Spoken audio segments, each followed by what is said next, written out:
All right, we got him on the horn because he's some sort of construction outside of his hotel room, so he's on the phone. But he's joining us nonetheless.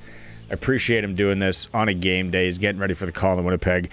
Glen Suitor. What do you got going on outside your room, Glenn? Some drywalling, some drilling? So what are they building? It is one of those trips where everything seems to be going a little bit sideways, but we're trying to keep it on the rails. Yeah, I don't know what they're doing, but right outside of my door or beside it, or maybe it's the room beside mine, I'm not sure where they are exactly, but the drilling sound, well, you would never have been able to hear me. So we were trying to do Zooms with the riders and with the Ticats. Oh, wow. And try to negotiate the bad Wi-Fi and the crazy drilling that's going on. But hey, we got a couple of good football games coming up, and that's what I'm focused on. Yeah. Okay. And I know we brought you back on today because we want to talk Riders in Hamilton, which we're going to do in a moment. But I got to say, Glenn, I just asked people this out there in Sports Cage land. Am I crazy? Why do I still see a line, an over-under tonight of 60.5 points when we got Drew Brown against the Toronto? Chad Kelly can sling it around and they can score points, but 60 seems like a lot in this game, mostly because of who's at QB for the Bombers. Yeah, it seems like a lot, although the trend this year has been high scoring, as you know, but that's with those veteran quarterbacks. And every time we've talked about that, that has been the number one reason. I would also add that the big returns and the quality of returners have added to those points totals.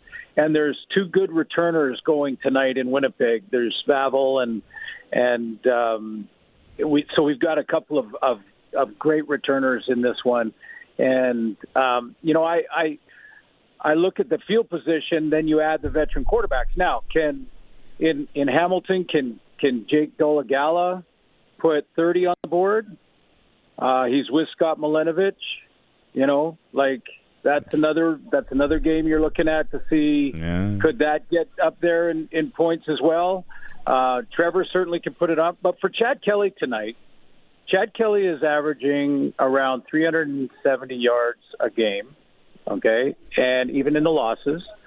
And he has thrown more touchdowns than anyone in the league, but he's also thrown more interceptions than anyone in the league. So that's the other side of that coin.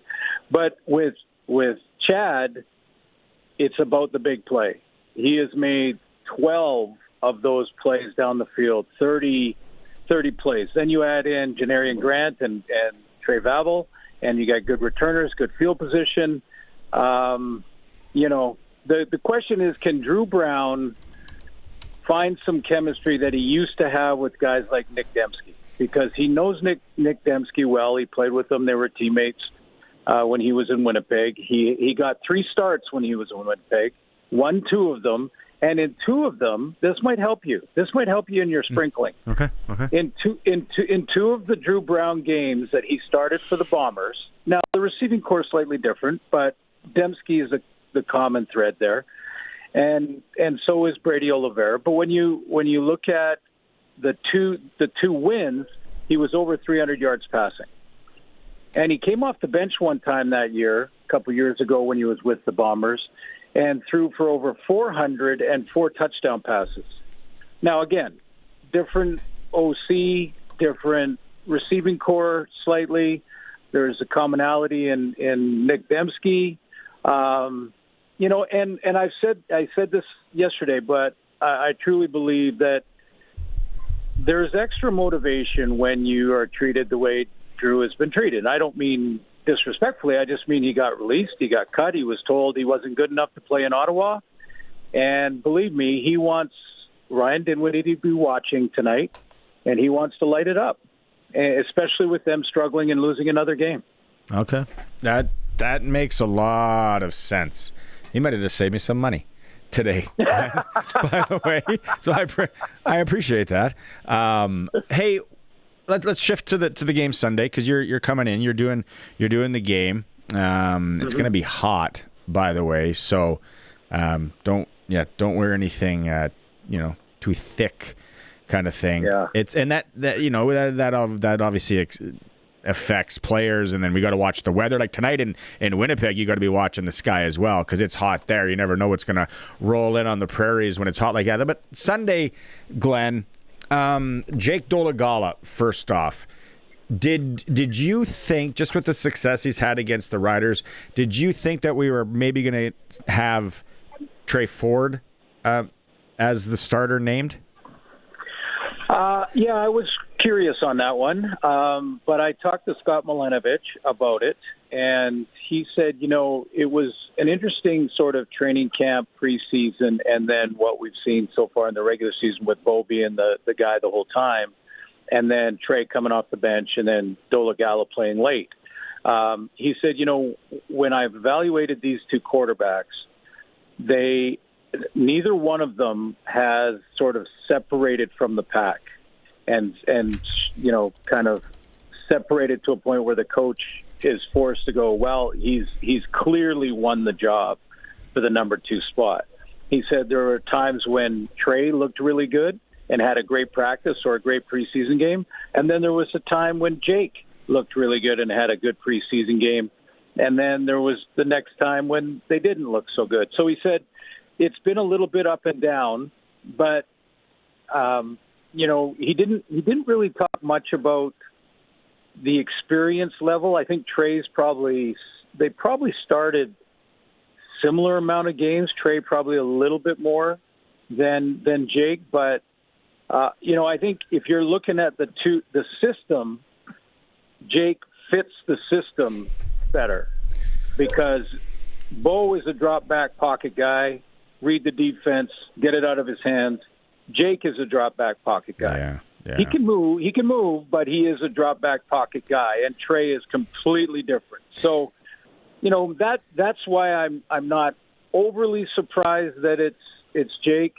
Had a great conversation with him today around the drill noise in my room, and he's real excited. He doesn't like the way this has happened. Obviously, no one wants to see a teammate go down to injury like Bo did. But he is really excited about leading this team. Jake Dolegala has been in quarterback rooms with Trevor Harris, Zach Collaros, and Bo Levi Mitchell now, and Cody Fajardo. So when you look at that kind of experience and what he's been able to absorb from all 4 of those guys, and now Scott Milanovic as well, he feels like he is at a completely different level of confidence today than he was when he was in Saskatchewan, for instance. So, I take that for what it's worth. That's still talk before we actually kick it off. But he appeared very confident and looking forward to this chance.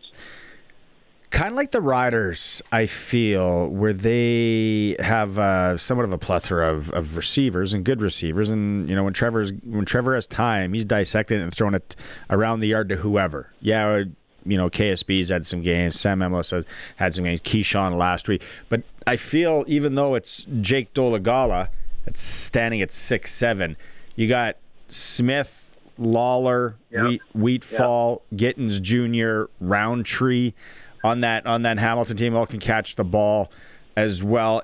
Who's maybe the guy on that receiving core, Glenn, that doesn't get the accolades? Well, I think Keandre Smith is starting to get them now, so he might not fit. Maybe Wheatfall has really kind of not come into his own yet, but is definitely 1,000-yard. The skill set is there to be a 1,000-yard receiver for sure. So we maybe haven't seen that yet as a Hamilton Tiger Cat. We saw it more as a Bomber when he was a Bomber, but that would be the guy that sort of be the under-the-radar guy. But I talked to Corey Mace today about that. I said, man, I'd be tempted right now to play against Kenny Lawler, to play defensively like a cover 2 man, which is basically you man-to-man. You put a man on every one of the receivers underneath, but you also have 2 guys free over the top, and you could lean those guys to the Kenny Lawler side of the field. And I said, do you get tempted to think that way just to make sure Kenny Lawler doesn't beat you? And he said, not really. The only reason I don't do that is because if you're going to do that, you better be sure that the other receivers they have aren't going to do anything, that they're not a threat at all. And those other receivers that they have are threats. So I lean away from overplaying one guy on their offense. Although Kenny Lawler is so good, he's going to make his plays. Let's put it that way. He'll make his plays. But to answer your question, I think Wheatfall would be the under the radar guy. No, that's good. I'm going to be totally transparent here and be honest. I don't know a lot about the Hamilton defense. Where would they be susceptible for Mark Mueller and Trevor Harris on Sunday? Yeah, that's a good question. I think balance. I talked to Wynton McManus today, and he's in start number 2, so just getting his feet settled in that defense. Of course, an all-star in Toronto at middle linebacker, and he thinks this defense is better than the Grey Cup champion Toronto defense that he played in a couple of years ago. He said that when he looks at the D-line and then looks behind him at the secondary, he goes, "Wow, we've got players across the board." And then he said, when we watch film, we're flying around and making plays, and it's a very unselfish group. So when, he's a real candid guy, a character too, by the way. Love talking to this guy because he's one of those old school. One of his lines, you'll love this, Barney, one of his lines where I was asking him about his health and how he felt because he was injured at the beginning of the season. And he said, when you get older in life, the prehab is more important because it stops the rehab. Yeah. I said, prehab. So he goes, yeah, so I'm walking around with ice on my knees before practice. And people are going, are you okay? And I'm saying, yeah, I'm fine. This is just prehab. So anyway, I had a good laugh at that. But anyway, I look at this defense and think it's a balanced attack. But you know what? A.J. Ouellette looks like he's coming back. The Rider offense should be just fine. I mean, honestly, they've got maybe the most productive quarterback in the league. He and Davis Alexander and Trevor. Keyshawn is coming on. It could be any different receiver, as you mentioned, at any given time, depending on what they do defensively, Hamilton. So, I against any defense in this league, I think the Rider offense is going to be just fine if they just do their thing and don't try and do too much. And it looks, looking at the report coming out for the game and game status for Sunday, A.J. Ouellette is available. We expect A.J. Ouellette back. Thomas Bertrand, Houdon is out. But Quali Conley, I really liked him for the Riders, Glenn. I know you've watched the games. I don't know what you see there. And people are going to say, AJ and the blocking and the chemistry that he has with Trevor, for sure. But they're running backs. This isn't the first time they've had to block for a quarterback. I really like how Conley's look. Now, I'm not saying we want AJ in, of course. I'm not a crazy person. But I think we have something. We have something there as a secondary threat with Conley. I agree, and so does the coach.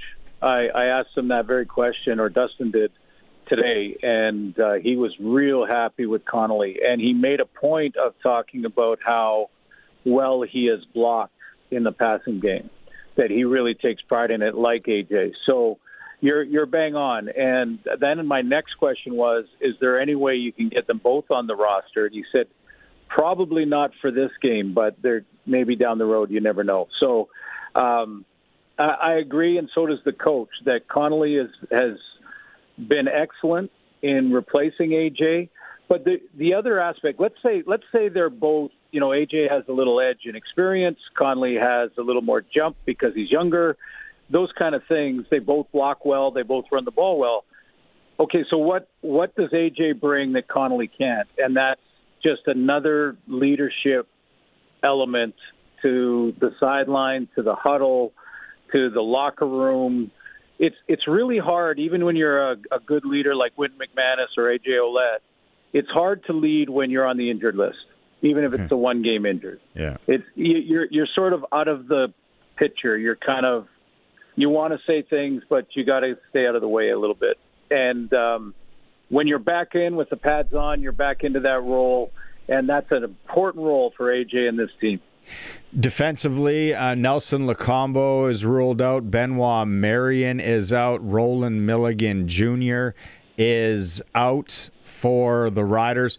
Defensively, Glenn, what do you have circled to watch Riders defensively, or maybe one player?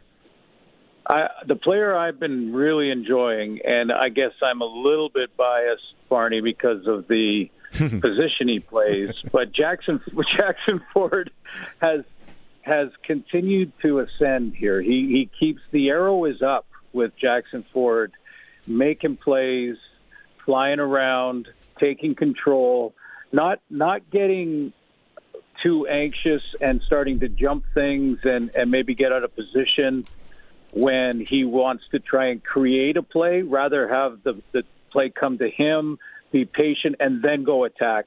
And I think he's found that balance, and he keeps playing better. So all of these changes and things that are going to happen in the secondary with rolling out, if you have a guy who knows the defenses, knows the checks, is playing with great confidence in the middle, then he can rally those guys around. They feel a lot better, even if they're young. So I like I'm watching him over the last couple of games. I'll continue to watch him.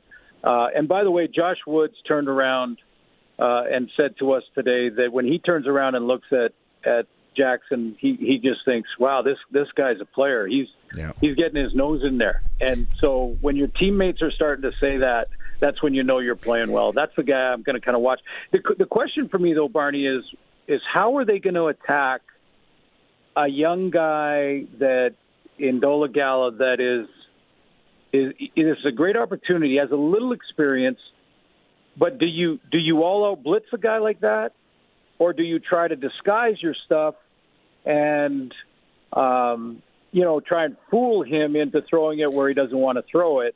Yeah. And I asked Corey Mace that today, and you'll never guess what the answer is. I'm not telling you what we're going to do. Come on, Coach. Give me the playbook, Coach. Give me a hint. But you know what? With that said, Suits, and football is football. Doesn't matter at what level. But when you have a guy that was in your stable, and the Riders, along with tape, agreed, but he was here. They might know things. It's like, okay, analytics, data-wise, he looks this way more than that way. If he gets into trouble, he's going to shift this way. They might know a lot of that, where then they can, like you said, disguise something or somebody to come off an edge and whatnot. I think the benefit, as much as he knows the Riders, but there's turnover there, they know him. It's more of a benefit to the Riders. Yeah, I think there is a little bit of benefit there, especially when you're breaking it down. When he scrambles, which way does he scramble most of the time? If you rush him off the right side, like his strong arm, his passing arm, if you come from that side, if you're blitzing, does he automatically try to escape, or does he try to throw into the teeth of the blitz? He's tall and can see over the rush, so you know that they're going to have a game plan, and Scott will have a game plan, Scott Malenovich, to help him handle those kind of things. But you're right. There's a lot of little tells that you can pick up.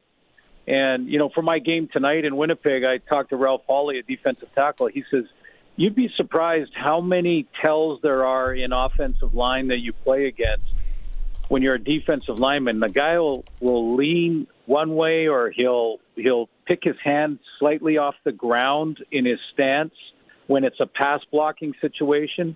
Like there's all of these little indicators that if you're really tuned in and you've done your film work, you're going to get an edge or a split second quicker to the quarterback or the ball out of your hands, depending on your position. And so you're right. They know him. They have tape on him. This isn't a rookie. They're playing against. And he's highly motivated to lead this team, feels very confident, but he's not a rookie. They have lots of film on him. And there are probably some of those tells that they would never tell us about before the game. Because if they did, Jake would change the habit immediately. Oh, good stuff, Suits. Thanks for doing this on a Friday. Really appreciate it. And you know what? You go back to your room. They might be done drilling. I know you like to stay at the Coachman when you're in Regina. You never know what you're going to hear outside your room there. But maybe mosey on up and see if your room's okay to go into. I think it'll be another coffee in the lobby, and then we're on our way to the park. But hey, anytime, you know that, Barney. Anytime. Is Dusty doing the game here with you as well, or are you just coming solo? No, we're both going. We're both on the morning flight tomorrow to Regina, and both looking forward to it. We're both on the Zoom calls today with both teams and getting locked in for both games. A little bit tricky. I almost asked Coach Mace how he was going to handle Kevin Metal, who was a receiver for the Argos. Almost asked him that. And then I went, oh, wait, that's tonight's game. Yeah. Not tomorrow. Not Sunday's game. I'll shoot him a text, but you let Dusty know if he's bored tomorrow night in the area, he can come out and watch Creed at Country Thunder. He'd be a Creed guy. I'll let him know. I bet he is. That sounds like his thing. Yeah. Yes, Shoot him. I'll tell him. Get him to text me. All right, Suits, have a good call. See you on Sunday. Okay, thanks, Barney. There he is, Glen Suitor.